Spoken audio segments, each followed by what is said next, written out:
로마서 말씀입니다.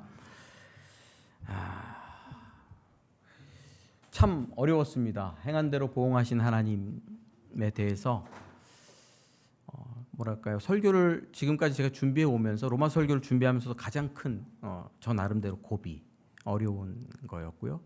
신앙에서도 제가 포기할 부분들이 또 있었고요. 제가 설교를 이제 정식으로 전도사 되고 95년도부터 지금까지 거의 96년도부터 쉬지 않고 지금까지 계속 해오고 있거든요. 근데 가장 어떤 고민도 많이 되고 했던 순간입니다. 쉽지 않았지만 하나님께서 또 우리에게 은혜를 주실 줄 믿습니다. 하나님 말씀하실 줄 믿습니다. 제가 여러 번 말씀드리지만 제 설교는 제 그냥 개인적인 의견을 말씀드리는 것이 아니고 여러 주석가들의 의견들을 참고해서 또 강해 설교집이나 이런 걸 참고해서 우리 교회에 하나님 주시는 메시지를 전합니다. 그래서 설교를 듣다 보면 저거는 어떤 목사님 얘기 아니야? 라는 게 나올 수 있거든요. 예, 맞습니다. 어떤 경우에는 제가 줄을 달고 각 줄을 얘기할 수도 있지만 어떤 경우에는 그냥 넘어가면 그런가 보다, 홍성주 목사님 어디서 배웠나 보다 생각하시면 될 겁니다. 오늘은 특별히 로이드 존슨 목사님 로마서 설교가 있는데 8번, 12번까지 있나? 책이 되게 많아요. 그 책 중에 8권을 제가 8권인 것 같은데 참고했습니다. 그래서 그 부분을 보면서 저도 서너 번 이렇게 앞뒤로 살펴보면서 도대체 이 뜻이 뭘까 하는 부분들을 굉장히 집중했던 시간들이었습니다. 그런 거 있죠. 학교 선생님들 중에도 이런 선생님들 있잖아요. 그냥 생활인, 어떤 사명인이 아니고 생활인, 그렇죠? 생활인으로 직장생활하고 애들 가르친다. 저는 그거 굉장히 좋은 거라고 생각합니다. 제가 설교를 해올 때도 설교를 지금까지 해오면서 매주일 나는 생활인으로 설교를 한 경우가 많아요. 어떤 의미에 그러냐면 내가 살아야 되겠으니까. 돈이 문제가 아니고 어떤 영생을 내가 하나님 앞에 얻고 내가 정말 구원받았나? 나는 그리스도인이 맞나? 이런 것을 끊임없이 확인하는 과정에서 메시지를 정하고 본문을 읽고 그 본문과 대화하면서 지금까지 지내왔거든요. 근데 거의 처음인 것 같아요. 생활인을 넘어서서 사명인으로 내가 살아야 되겠구나 이런 생각을 했습니다. 진리를 정말로 잘 연구하고 더 정확하게 전해야겠다 하는 어떤 사명, 우리 교회의 성도들과 함께 그 진리를 나눠야 되겠다는 사명, 이런 의식이 얼마 전부터 조금씩 이렇게 제 안에서 떠오르고 있습니다. 기도해 주십시오. 이 말은 하나님께서 홍성진이라는 인간을 붙드셔서 우리 교회 안에 진리를 선포하시고 교회가 진리로 새롭게 되도록 기도해 주시기를 부탁을 드립니다. 오늘 로마서의 전체 문맥은 2장으로 넘어오면서 모든 사람은 행위로 구원을 받는다. 행위를 달아보면 하나님의 심판대 앞에서 죄인으로 드러나지 않을 사람이 없고 어린이들까지 우리는 모두 다 하나님의 진노와 저주를 받아 마땅하다. 이렇게 바울은 이야기를 합니다. 로마서 2장 6절 하나님께서 각 사람을 그 행한 대로 보응하시되, 이 구절은 시편 62편 12절 말씀을 바울이 인용하고 있습니다. 주여 인자하심은 주께 속하오니 주께서 각 사람이 행한 대로 갚으시나이다. 예수님께서 행위대로 구원받는다고 말씀하시거든요. 마태복음 16장 21절 27절 인자가 아버지의 영광으로 그 천사들과 함께 오리니 그때에 각 사람이 행한 대로 갚으리라. 옳고 그름을 판단하는 능력으로 심판하지 않습니다. 하나님, 야 나는 저거 나쁘지, 저거 틀리지. 네. 어떤 분들이 저한테 와서 그런 얘기를 하는 경우가 많아요. 교회의 지도자들에 대한 비난과 비판. 목사님 어떻게 저렇게 할 수 있습니까? 그 교회 지도자들이 어떻게 이런 결정을 할 수 있습니까? 저건 틀린 거 아닙니까? 이거 맞는 거 아닙니까? 옳고 그름에 대해서 굉장히 명확하게 아시더라고요. 근데 문제는 그 옳고 그름을 판단하는 걸로 심판받는 게 아니고 자기가 말한 그 옳음을 나는 행했는가? 그 옳음을 행할 능력이 있는가? 그리고 그 옳은 일을 나는 해냈는가 하는 그 행위대로 하나님의 심판이 된다고 얘기합니다. 그래서 바울은 2장 3장에서 결론은 뭐냐면 모든 사람들을 행위대로 하나님이 심판하신다고 말하면서 하나님의 진노와 심판 아래 있다는 사실을 인식시키고 누구도 하나님의 심판에서 자유할 수 없다는 것을 숨막히게 전개를 해 나갑니다. 읽어보시면 그럴 겁니다. 실제적으로 나는 어떤 삶을 살았는가? 이것이 굉장히 바울이 말하는 심판의 기준이 되는 것입니다. 판단하는 사람들, 말하는 사람들 아닙니다. 그런 사람들은 어떤 행위를 하고 있는가? 여러분들 스스로의 판단력, 지혜뿐만 아니라 여러분들의 삶의 행위도 생각해 보시기를 바랍니다. 그러면 오늘 본문에서 심판에 대해서 얘기하는데 심판에 관하여 좀 살펴보겠습니다. 2장 9절에서 11절. 어린이들은 죄송합니다. 오늘 목사님이 어린이를 위한 설교가 아닙니다. 그래도 다 알아들을 수 있겠죠? 노력하면?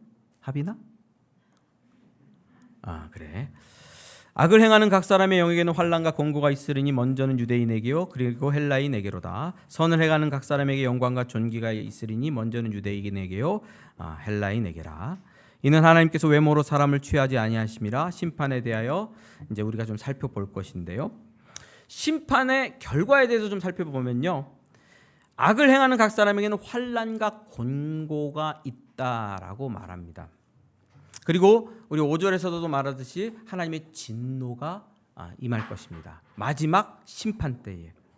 그럼 선을 행하는 사람에게 심판의 결과는 무엇으로 주어지냐면 영광과 존귀와 평강을 하나님께서 허락하십니다. 영생을 허락하십니다. 이것이 로마서가 얘기하는 심판의 결과입니다.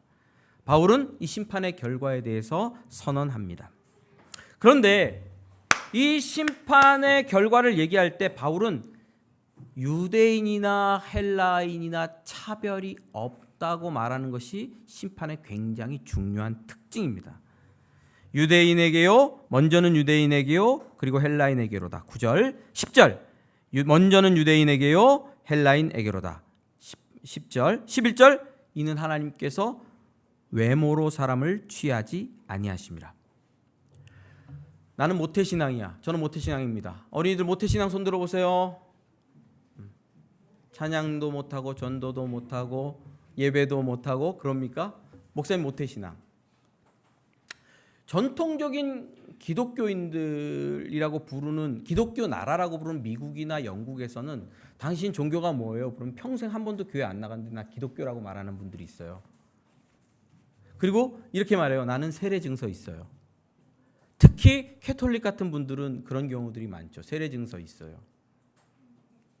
근데 그래서 바울은 말하는 그래서 어떻다고? 어렸을 때 모태신앙으로 교회에서 자랐어요. 나 30년 교회 다녔어요.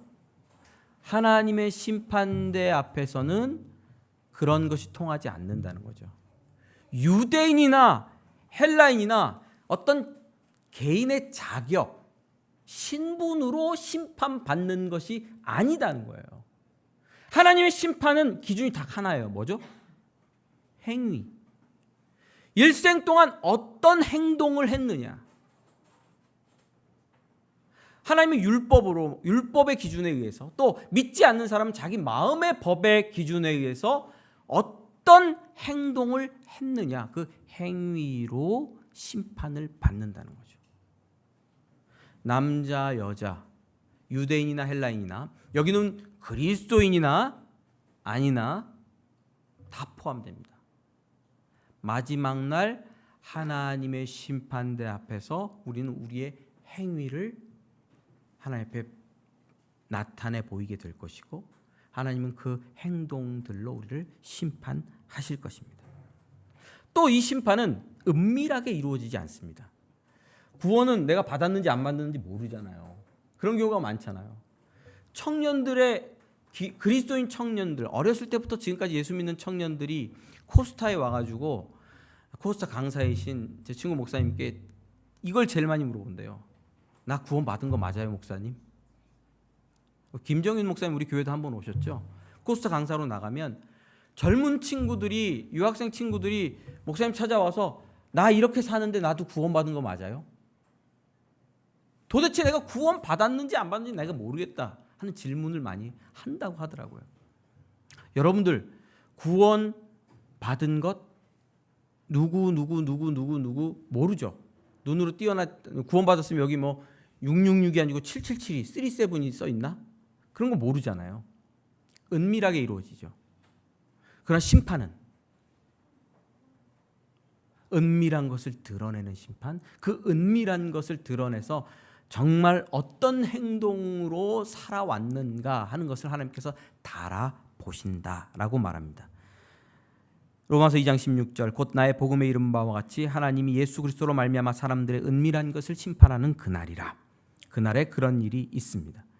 우리는 그리스도인으로서 하나님께서 행위로 심판하신다. 심판의 기준이 행위라는 사실을 인정해야 됩니다. 이것도 믿어야 합니다. 그리고 마지막 날에 주님께서 재림하실 때에 심판이 있을 것을 믿어야 합니다. 복음의 한 내용입니다. 그런데 여기서부터가 문제입니다. 목사님, 바울이 구원에 대해서 얘기할 때 복음을 믿는 것이 구원의 능력이라 그랬고, 믿으면 의가 주어진다 그랬고, 그래서 믿음으로 말미암아 산다고 얘기했잖아요. 언제 행위로 말미암아 심판받아 산다고 말하지 않았잖아요. 그런데 1장에서는 믿음으로, 은혜로 구원받는다고 해놓고 2장에 와서 갑자기 행위로 다 심판받는다고 하면 이거 모순 아니에요? 라고 질문한단 말이죠. 그 질문이 제게 있어서 힘들었고요. 그 질문 때문에 모든 주석가들이 어렵다. 이해하기 어렵다. 그러나 결론은 이렇다라고 흘러가거든요. 로마서 1장 16절 17절 내가 복음을 부끄러워하지 아니하노니 이 복음은 모든 믿는 자에게 구원을 주시는 하나님의 능력이 됨이라. 왜 복음을 전해야 됩니까? 구원을 주신 하나님의 능력이기 때문입니다. 그것을 믿으면 어떤 일이 일어납니까? 복음에는 하나님의 의가 나타나서 믿음으로 믿음에 이르게 하나니 기록된 바 오직 의인은 믿음으로 말미암아 살리라 함과 같으니라. 근데 바울은 이렇게 말한다는 거죠. 2장에서 참고 선을 행하여 영생과 존귀와 썩지 아니함을 구하는 자에게는 영생으로 하시고, 참고 선을 행하여 영광과 존귀와 썩지 아니함을 구하는 자에게는 영생으로 하시고, 이 구절을 읽을 때 1장 16, 17절 말씀과 2장 7절 말씀이 부딪힌다는 거죠. 뭐가 옳아요? 바울이 왔다 갔다 하고 있는 거 아니에요? 여기서 우리가 알아야 할 것은 여전히 모든 사람이 복음을 믿음으로 의롭다함을 받고 구원을 받는다는 사실은 바울이 취소한 적이 없다는 거고요. 또 행위로 심판받는다는 말을 할 그때에도 믿음으로 의롭게 된다고 하는 사실을 취소하지는 않고 있다는 것을 알아야 됩니다. 제가 고린도전서 4장 4절 우리 바이블 타임으로 이번 주에 읽었죠. 4장 4절 내가 자책할 아무것도 깨닫지 못하나 이로 말미암아 의롭다함을 얻지 못하노라. 다만 나를 심판하실 이는 주시니라. 자, 본인이 바울이 나는 스스로 자책할 것을 아무것도 깨닫지 못했다는 거예요. 행위로 자기는 어느 정도 의롭게 잘 살고 있다는 거예요. 근데 내가 행위로 열심히 잘 살고 있고 자책할 만한 것이 없지만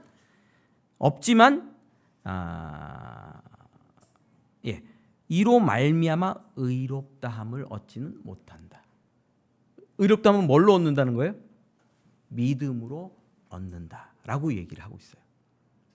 자, 그러면 이 말씀을 기억하면서 우리가 이제 뒷부분으로 좀 넘어가면서 그럼 이 말의 의미는 무엇인지 좀 살펴보면 좋을 것 같습니다. 마지막 날에 그리스도인들은 믿음으로 구원을 받습니까? 행위로 구원을 받습니까? 하나님께서 마지막 날에 사람의 행위를 심판하실 때 그리스도인들의 행위도 심판하십니까? 마지막 날 최후 심판 때 우리는 하나님 앞에서 무엇을 증명해야 돼 도대체? 나 예수 믿는다. 나 예수 믿습니다. 나 십자가의 보혈의 공로가 있습니다. 라는 것을 어떻게 증명할 것인가? 이런 질문들에 대해서 답을 좀 하면서 생각해 보면서 오늘 요 난제를 좀 풀어보면 좋을 것 같습니다. 여기서 우리는 그리스도인의 본질, 본성에 대해서 먼저 좀 살펴봐야 됩니다. 여러분, 믿음은 살아있는 겁니까? 죽은 겁니까? 한번 물어볼게요. 온유는 살아있는 믿음이야? 죽은 믿음이야? 자, 온유는 살아있어? 죽었어? 어떻게 알 수 있어?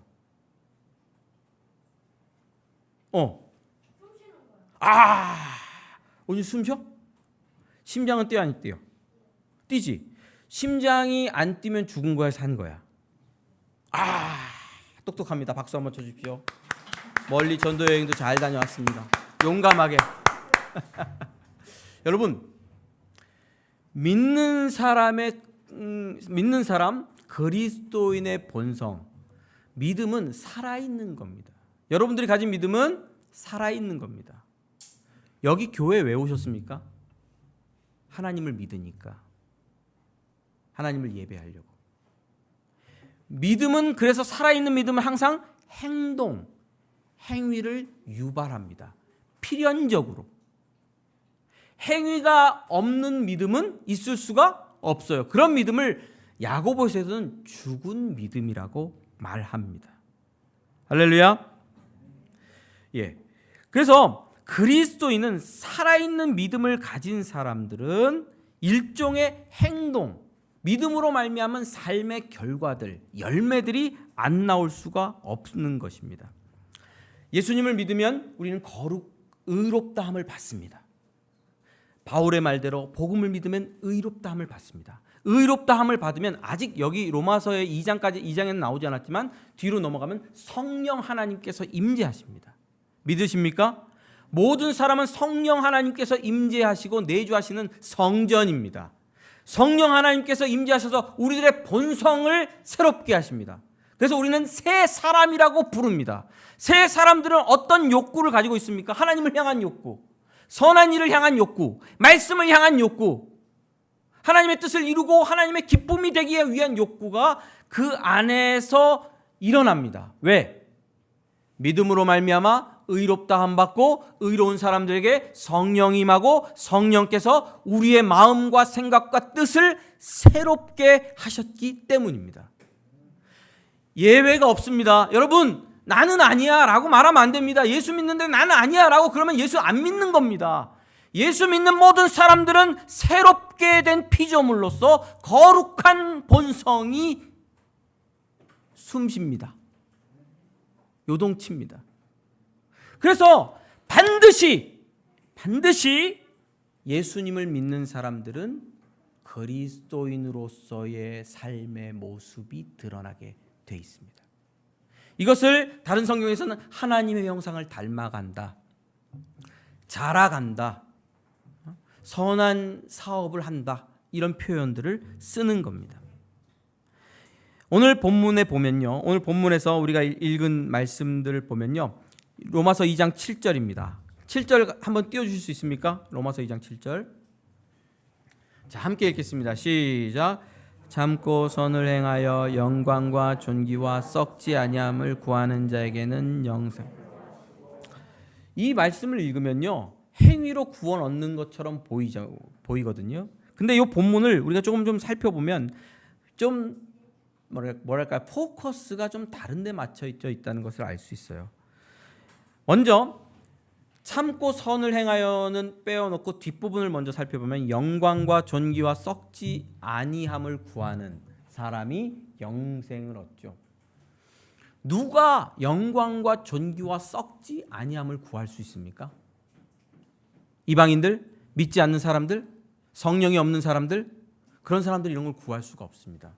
여기서 영광을 구한다는 것은 이겁니다. 하나님의 모든 것을 구한다는 거예요. 내가 예수님을 믿었어요. 의롭게 되었어요. 성령이 임재하셨어요. 성령이 임재하셨을 때 하나님이 이렇게 좋은 분이구나라고 알게 됐어요. 경험하게 됐어요. 너무 좋으니까 하나님 앞에 한 번 더 나가고, 더 좋으니까 2번 나가고. 그래서 하나님에게 매력을 느껴서 계속해서 하나님 앞에 다가가서 하나님의 능력과 하나님의 권능과 하나님의 지혜와 명철과 하나님의 성품을 받아 누리고 싶어요. 하나님을 만나고 그의 영광에 취해서 하나님을 닮아가는 삶을 살게 돼요. 누가? 믿음으로 의롭게 된 그리스도인들에게 이런 일들이 일어나게 돼 있습니다. 여러분들 안에 이런 일이 일어나고 있습니까? 존귀를 구한다고 했는데 존귀는 뭡니까? 존귀는 뭘 구하는 거죠? 존귀는 이겁니다. 내가 하나님 앞에 존귀 여김받기를 원하는 거예요. 누구에게 인정받기를 원하는 거예요? 하나님께. 우리는 세상에서 사람들에게 인정받는 삶을 살고자 몸부림치잖아요. 왜? 인정받아야 돈이 되니까. 커피 맛으로 인정받아야 스페이스 316이 잘 될 거 아니에요. 내 인생이 인정받아야 다른 사람들이 날 뽑아주고 나를 써주고 나를 하이해줘서 내가 돈 버는 사람으로 살 수 있잖아요.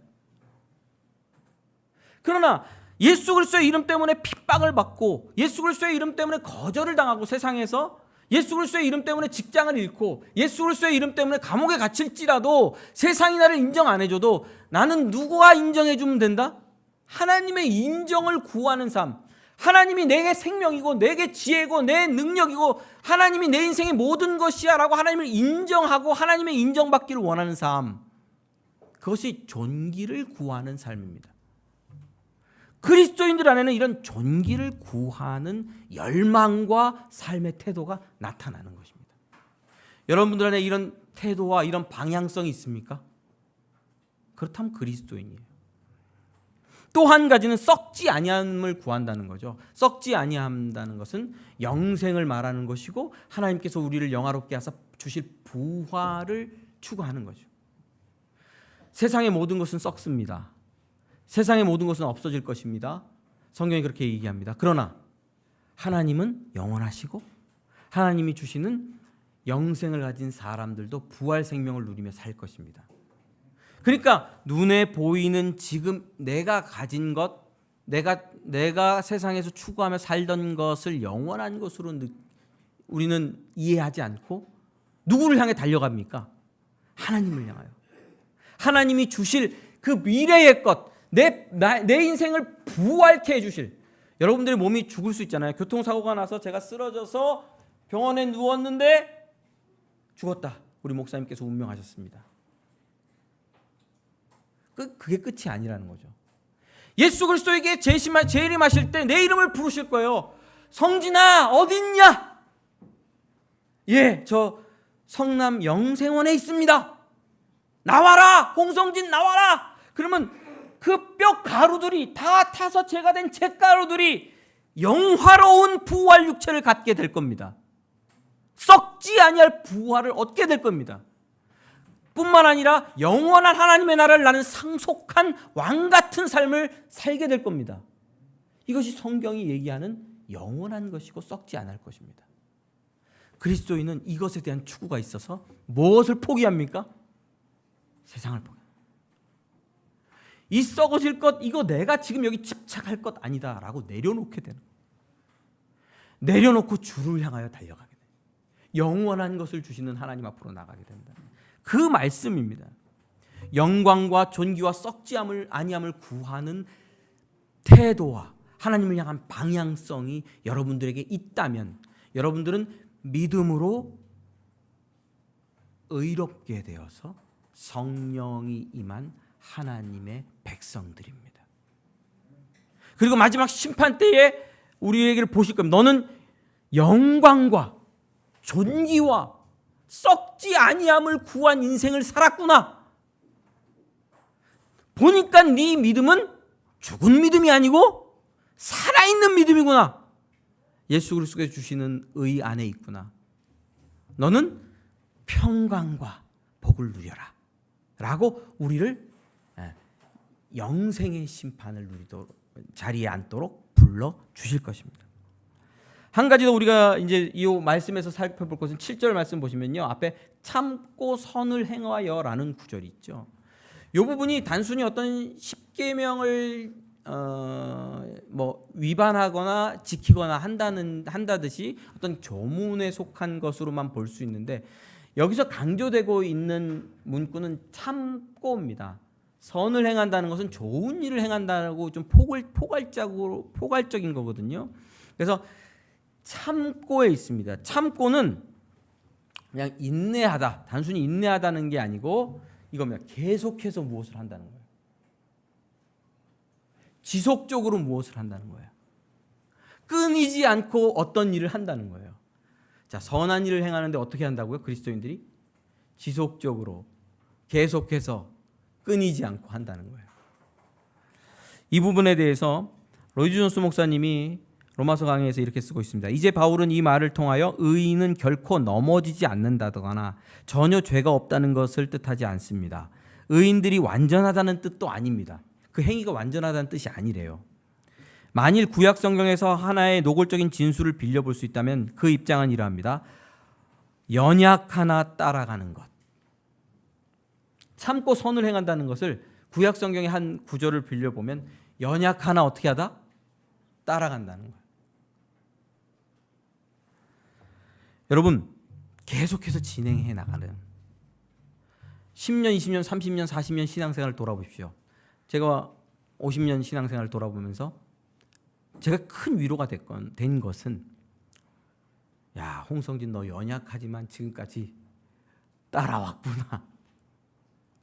그 영역의 세월 속에서 또 싸우고 또 싸우고 또 싸웠구나.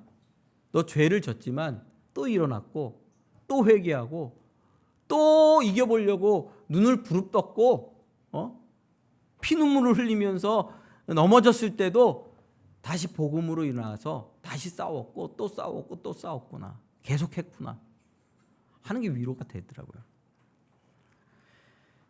여러분, 우리는 어떤 특징이 있습니까? 거룩한 본성에서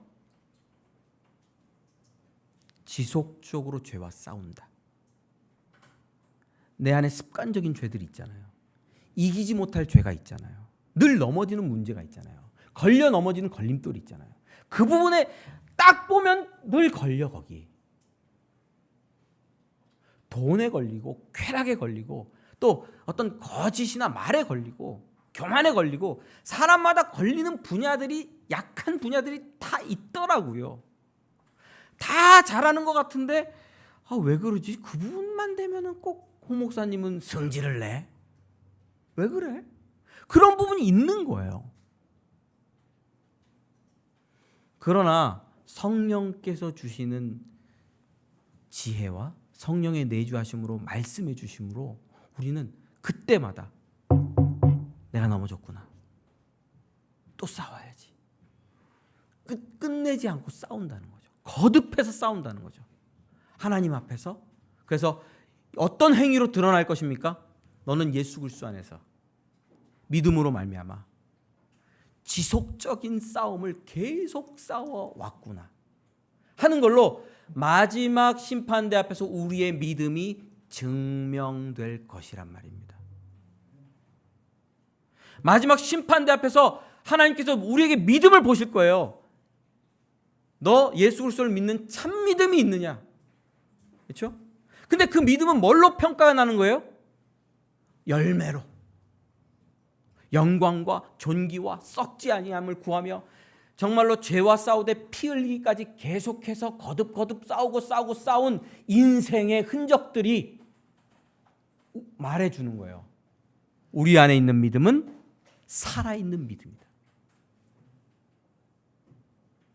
그 믿음으로 영생의 축복을 누리게 될 것입니다. 그러면 여기서 말하는 악한 자들은 어떤 특징을 갖고 있습니까? 어떤 특징을 갖고 있죠? 자, 몇 절입니까? 8절 읽어주십시오. 8절 한번 보겠습니다. 8절 같이 보겠습니다. 시작. 오직 당을 지어 진리를 따르지 아니하고 불의를 따르는 자에게는 진노와 분노로 하시리라. 우리 초등학교 어린이들만 시작.